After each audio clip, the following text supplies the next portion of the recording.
Spinal cord रीढ़ की हड्डी को सीधे करते हुए भगवान धन्वंतरी को हमने याद किया था, लेकिन योग के प्रणेता महर्षि पतंजलि को हम याद करेंगे। मैं कुछ श्लोक बोलूंगा और आप लोग हाथ जोड़कर भगवान पतंजलि महर्षि पतंजलि को याद करेंगे। योग शरीर करोतम प्रवरम मुनीनां पतंजलि प्रांजलि रानतोस्मि। योग के माध्यम से श्वास भरते हुए पूरा नीचे की ओर आए, फिर श्वास छोड़ते हुए पूरी ऊपर की तरफ अपनी गर्दन को लेकर जाएं। अपनी है उस पर स्ट्रेच को महसूस करें, खिंचाव को महसूस करें और श्वास भरते हुए धीरे धीरे नीचे की तरफ जाएं। अपनी क्षमता अनुसार आप इस क्रियाओं का अभ्यास करेंगे धीरे धीरे। फिर श्वास छोड़ते हुए धीरे और श्वास छोड़ते हुए आपका दाहिना कंधा छुए। इस प्रकार से कटी चाल आसन का अभ्यास करें। गर्दन भी लेकर जाएं जहां आपकी संचालन क्रिया को कहते हैं। आर्थराइटिस जिनको है वह इस क्रिया का अभ्यास नहीं करेंगे। बाकी को लॉक करिएगा, इंटरलॉक करें और इंटरलॉक करके दोनों हाथों को सिर के पीछे लेकर जाने का प्रयास करें। धीरे धीरे अपनी एड़ियों को उठाइएगा और अपने पंजों के बल, टो के बल स्थिर होकर खड़े हों अपनी क्षमता अनुसार, क्योंकि योग में कहा गया है कि स्थिर सुखम आसन। ये योग कर आने वाले सभी जिनके द्वारा योग आज योगा कराया गया, वो सभी कर्मचारी, डॉक्टर, फार्मासिस्ट, योग अनुदेशक, योग शिक्षक, सभी लोग, और ये योग करवाते हुए बच्चों को जो सही से नहीं कर रहे उनको सही करवाते हुए, उनको सिखाते हुए किस तरह से योग करना चाहिए और किस तरह से किया जाता है वो सब बताते हुए। और ये वज्रासन में बैठे हुए हैं। जो आसन हम खाना खाने के बाद करते हैं उसे वज्रासन कहते हैं। पैरों को पीछे की तरफ मोड़ के खाना को पचाता है और यही एक आसन है जिसे हम खाना खाने के बाद कर सकते हैं। और ये है वृक्षासन। ये बैलेंसिंग आसन है और एकाग्रता के लिए अच्छा है, एकाग्र ध्यान लगाने के लिए इसे वृक्षासन है। और ये है भ्रामरी। इसे करने से मन शांत होता है और जो ओम का उच्चारण करने से वाइब्रेशन होता है जिससे कि मन को शांति मिलती है और एकाग्रता बढ़ती है। और धीरे धीरे पुनः वापस आएं, दोनों हाथों को सामने लाएं, इंटरलॉक को खोलें और दोनों हाथों को फ्री छोड़िएगा। उसके पश्चात नेक्स्ट जो आसन है थोड़ा सा कठिन आसन है। एकाग्रता, अगर आपको अपने मस्तिष्क में अगर आपको एकाग्रता चाहिए, किसी वस्तु पर आपको एकाग्र होना है तो वृक्षासन का अभ्यास करें। दोनों हाथों को नमस्कार मुद्रा में लाएं और अपनी क्षमता अनुसार बार बार प्रश्वास का क्रम सामान्य रहे। दोनों हाथों को पीछे की ओर लेकर जाएं। इनहेल के साथ दोनों हाथों को पीछे की ओर लेकर जाएं और एक्सहेल के साथ धीरे धीरे, प्रश्वास के साथ धीरे धीरे आगे की ओर झुकने का प्रयास करें। जितना आपसे हो सके उतना करें, क्योंकि व्यायाम और योग में बहुत अंतर होता है। अगर आप जबरदस्ती करेंगे तो आप योग नहीं, आप व्यायाम कर रहे होंगे, एक्सरसाइज कर रहे होंगे तो आप योग कर रहे हैं। तो अपनी क्षमता अनुसार ही इन क्रियाओं का अभ्यास कीजिएगा।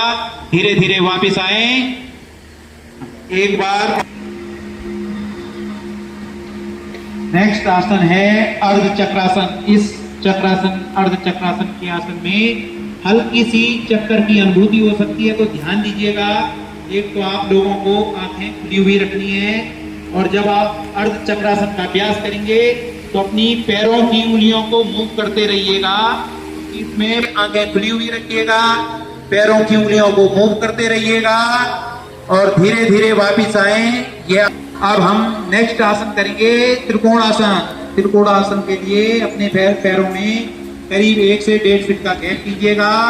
एक से साइड में आप लोग योग में कहा गया है कि प्रयत्न शैथिल्या समापत्ति भ्यामा, अर्थात आसन करते समय पूरा बेंड कीजिएगा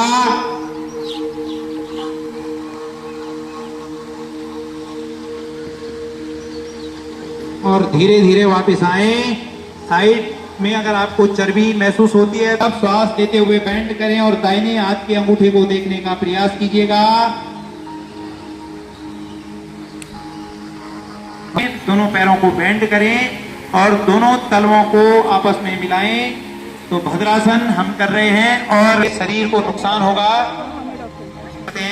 अगर आपका डाइजेशन कमजोर है, आपका पाचन तंत्र कमजोर है, तो आप नियमित खाना खाने के पश्चात इस आसन का अभ्यास करें। बैकवर्ड बेंडिंग का आसन है तो ध्यान रखें कि आपकी आंखें बंद नहीं होनी चाहिए। बैकवर्ड बेंडिंग के आसनों में आंखें हमेशा खुली रखें। दोनों हाथों को अपनी कमर पर सपोर्ट दें और पीछे की तरफ जाइएगा। अपनी क्षमता अनुसार श्वास लेते हुए पीछे की तरफ जाएं और स्ट्रेच को महसूस करें, खिंचाव को महसूस करें कि अगर आपको थायराइड की समस्या है तो यह आसन आपके लिए रामबाण है। तो धीरे धीरे वापस आए। हो सकता है श्वास लेते हुए पीछे की तरफ जाएं और स्ट्रेच को महसूस करें। पूरा आपका पेट भी स्ट्रेच होगा, खिंचाव आएगा और धीरे धीरे वापस आइएगा। कदम सामान्य होना बहुत आवश्यक है। इसके पश्चात अब हम नेक्स्ट आसन करेंगे, शशांक आसन। तो शशांक आसन या शशकासन भी इस आसन को कहा जाता है। दोनों पैरों को मिला के रखें, दोनों हाथों को श्वास लेते हुए ऊपर की तरफ लेकर आए, श्वास लेते हुए ऊपर की तरफ लाएं दोनों हाथों को और श्वास छोड़ते हुए धीरे धीरे आगे की तरफ आए। अपने फोरहेड को ग्राउंड की तरफ लेकर आने का प्रयास करें। फोरहेड ग्राउंड पर टच हो और यह रिलैक्सिंग आसन माना जाता है कि अगर आपका शरीर थकान में है या किसी भी प्रकार के साथ ही सभी आसनों का अगर अभ्यास हम करें तो हमें और अधिक फायदे होते हैं। कंधे को पकड़ने का प्रयास करें और उसके पश्चात दाहिने हाथ को लेकर आएं और बाएं कंधे को पकड़ने का प्रयास करें।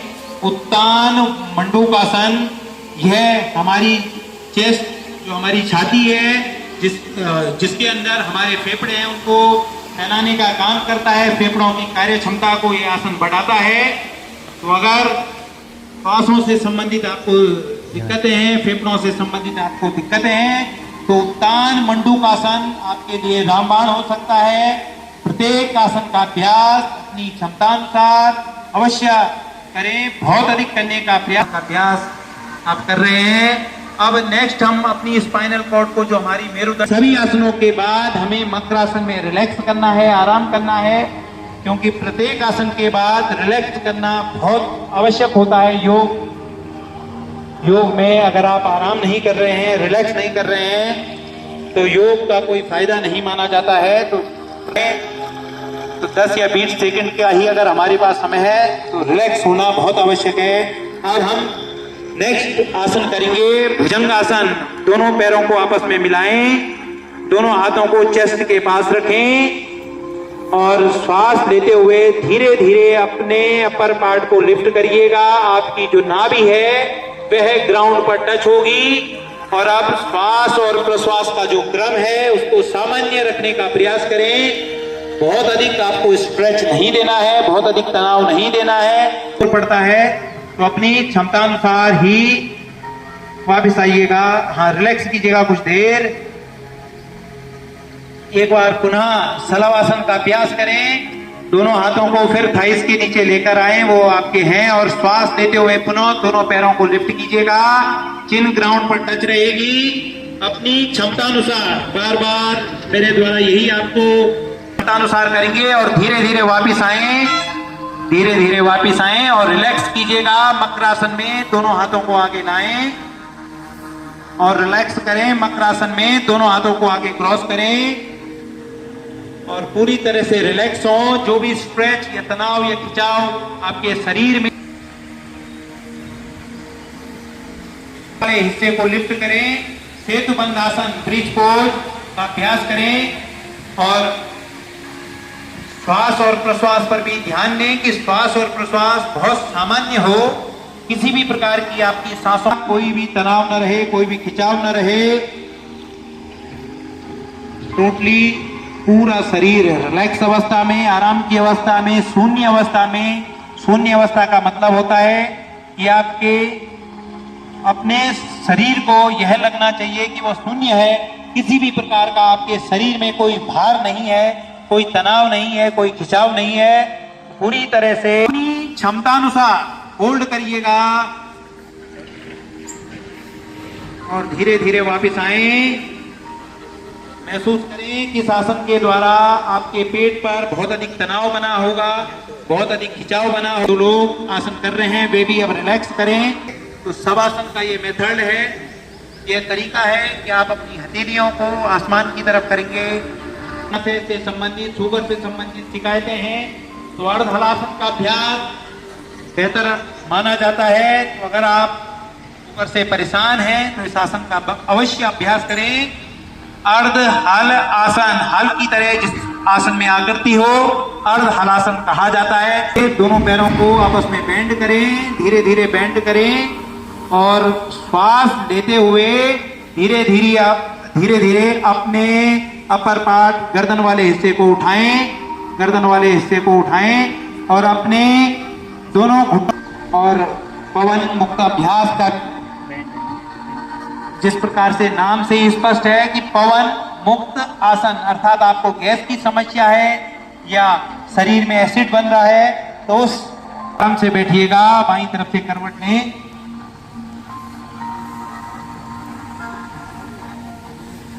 और अब एक्सहेल करना है। और जब आप एक्सहेल करेंगे तो आपका पेट अंदर की तरफ जाएगा। आपने केवल प्रश्वास को, एक्सहेल को फोकस करना है। तो कपाल भाती करें,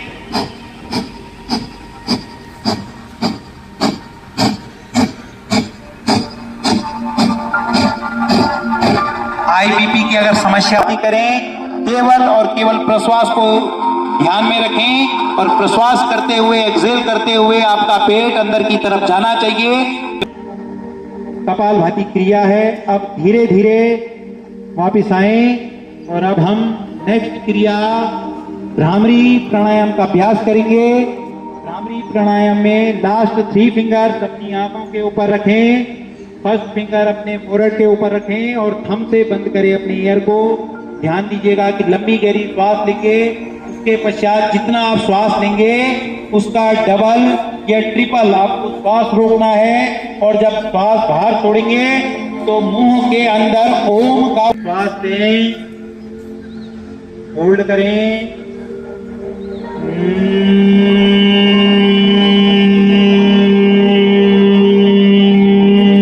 आपको होल्ड करना है। प्राणायाम का मतलब होता है कि सांसों को अधिक से अधिक अपने शरीर के अंदर रोकना।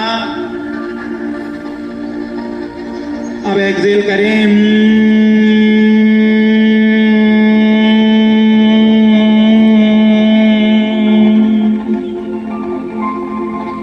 लास्ट टाइम एक बार और भ्रामरी प्राणायाम का अभ्यास करें। श्वास लें, होल्ड करें, कुंभक लगाएं, एक्सहेल करें,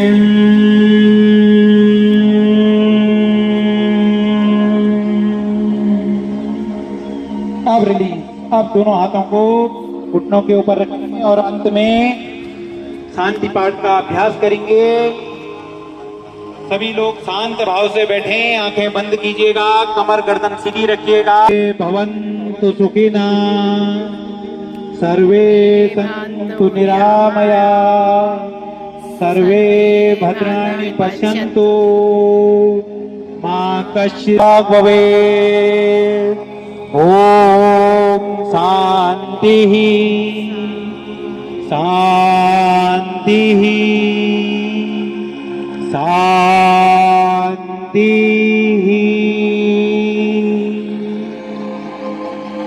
शांत भाव से बैठे रहें। दोनों हाथों को आपस में रब करें और धीरे धीरे दोनों हाथों को अपनी आंखों पर रब कीजिएगा,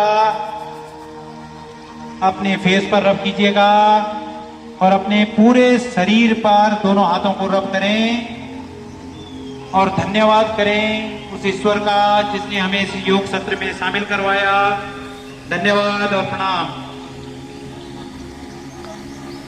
में हम सभी लोग गायत्री मंत्र का भी उच्चारण करेंगे। सभी लोग शांत बैठे। ओम भूर्भुवः स्वः तस्य वितुर्वरेण्यं भर्गो देवस्य धीमहि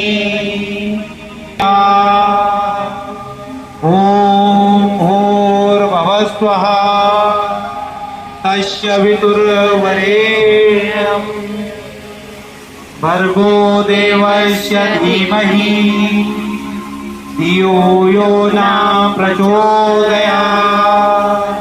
एक बार और ओम भूर्भुवः स्वः तस्य वितुर्वरेण्यं भर्गो देवस्य धीमहि धियो यो न प्रचोदयात्। ओम शांति शांति।